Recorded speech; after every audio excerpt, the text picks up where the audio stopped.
Damn you. Brian K. Vaughan and Cliff Chiang. Pronunciation's hard. I'm going to have to buy these individual issues now. Son of a bitch. All right. Hi, everybody. I'm Taylor. Welcome back to my channel. This is my review of, let me get the mic over here a little bit more, Paper Girls Volume 1. Written by Brian K. Vaughan, art by Cliff Chiang, colors by Matt Wilson, and letters by, I had it right here, Jared K. Fletcher. And let's get the lettering out of the way right off the bat because I like to talk about that a little. Yeah, there's an alien alphabet in here, which you're not going to be able to understand probably unless you take the time to do a character-by-character translation, and good luck to you on that one.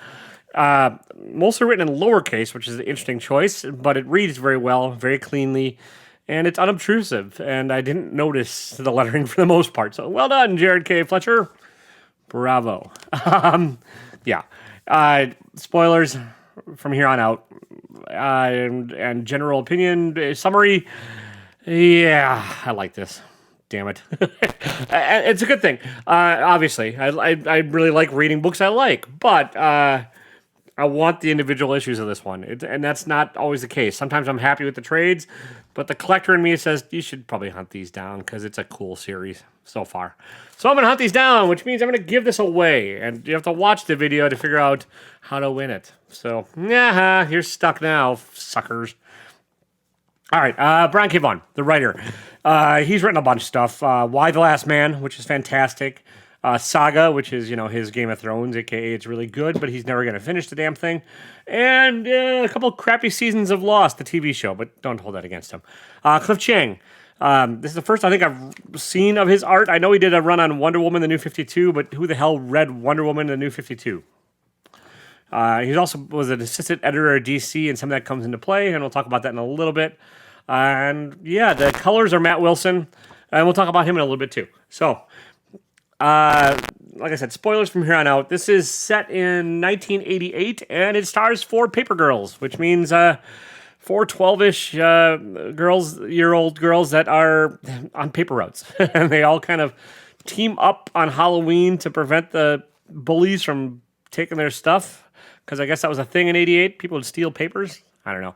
A little bit light on how that happens and why they felt the need to gang up, but that you need to get them together somehow. So yeah, and also the paper is going to be, I think, a MacGuffin in the series a little bit later. They touch on it a little bit in this, but I think the fact that they are paper girls is going to come into play. However, it's not the main point of the book. It's just 4 12-year-old girls that kind of are together and shenanigans ensue. And by shenanigans, I mean time travel-y, alien-y, weird-ass, you never know what's going to happen. Good guys become bad guys become good, and violence and anger and destruction and sci-fi weirdness. It kind of reminds me a lot of Stranger Things met Umbrella Academy and in certain ways.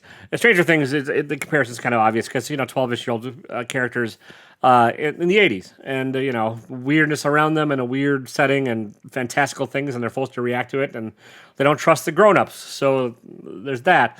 And Umbrella Academy, and just the general oddity of it all. There's flying dinosaur-looking creatures. There's people speaking in what seems to be like futuristic, old-timey English. And people speaking in alien tongues that look ancient, but you find out later they claim they're teenagers. Not really sure if that's true. You're not really sure a lot of what's actually true in here and what's happening.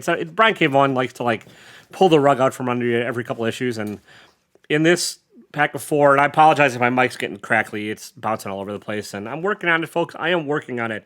But yeah, there's just odd things and strangeness throughout this book. There's giant dinosaurs and people riding them and space knights and stuff. But that leads me to the sort of, back up a little bit.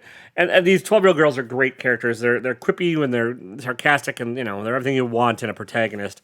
One of them smokes. They get a gun somehow.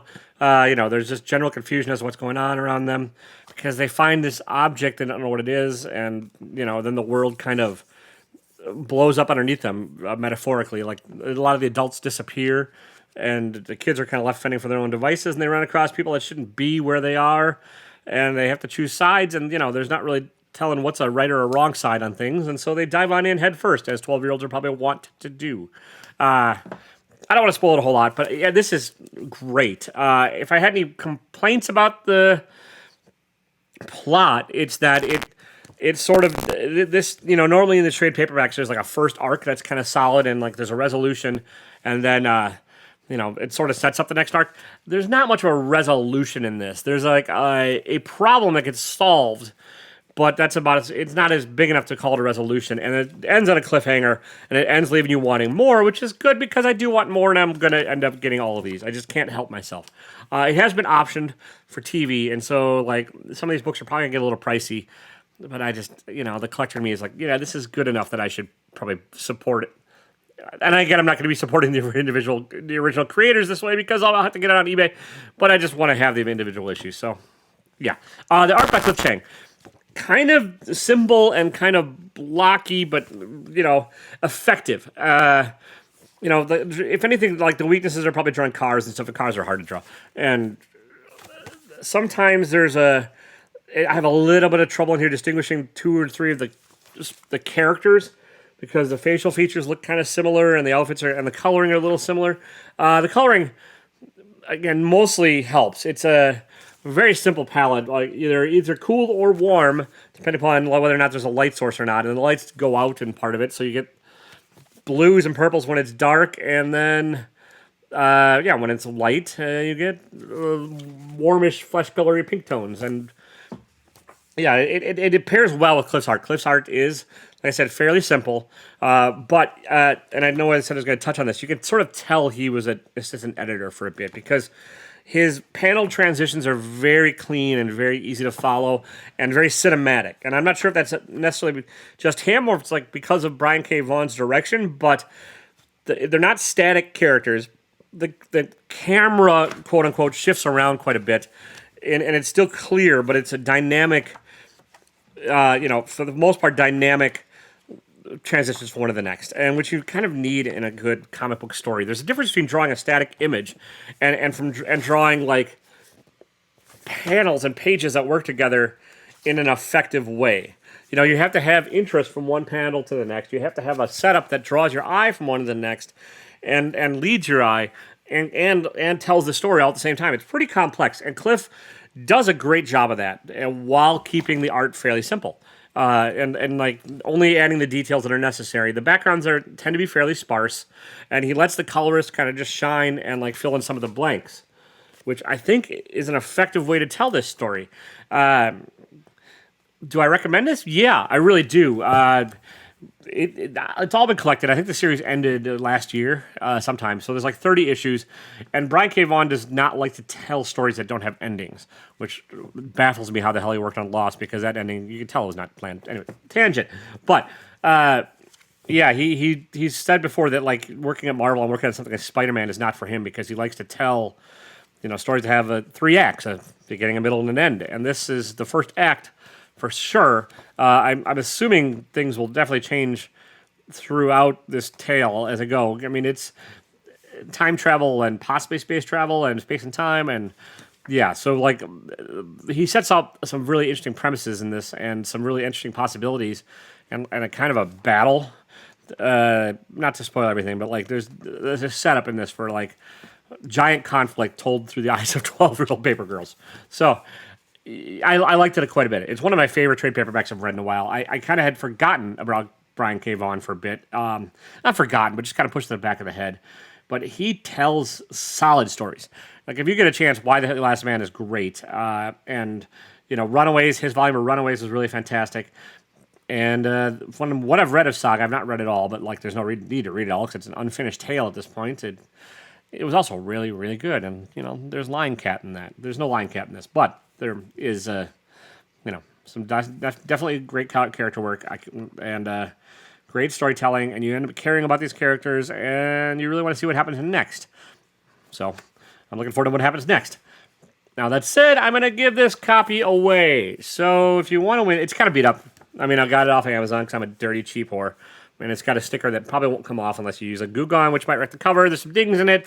But if you want to read this, enter to win. U.S. only, because I'm cheap bastard. If I weren't a cheap bastard, I wouldn't have bought this on Amazon and supported the devil that is that company. But, I sold my soul. So, what can I tell you? Anyway, so win this. US only, 18 or over.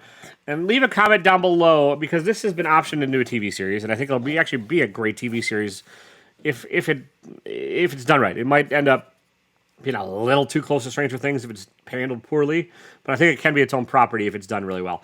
So, leave me a comment down below, and in the comments, just let me know another independent book that you think would make a great TV series.